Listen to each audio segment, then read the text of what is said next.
पुण्यातल्या कोंढव्यासह 18 ठिकाणी एटीएसची छापेमारी, देशविरोधी कारवाया करणारे लपल्याची टीप होती।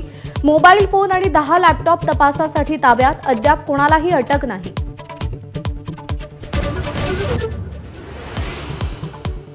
कोंढव्यात आय लव्ह मोहम्मदचे बॅनर्स, एकीकडे छापेमारी सुरू असताना दुसरीकडे गल्लोगल्ली बॅनर्स, पोलीस तपास सुरू।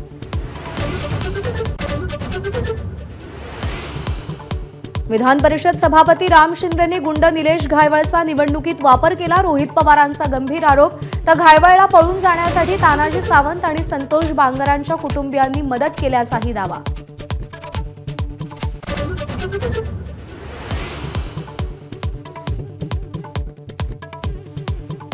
ओबीसींचा आज मुंबईमध्ये धडक मोर्चा, आंदोलनात भाग घेण्यासाठी रायगडहून शेकडो ओबीसी रवाना, मराठ्यांना कुणबी प्रमाणपत्र देण्यास विरोध।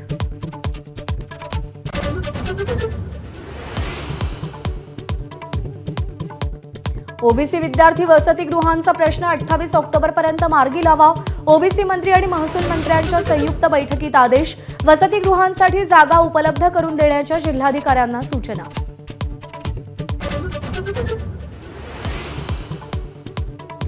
महावितरण, महानिर्मिती आणि महापारेषणचे कर्मचारी रात्रीपासून अचानक संपावर, खासगीकरणाच्या विरोधात एकवटले, प्रशासनाकडून मेस्मा लावून संप मोडण्याचा प्रयत्न।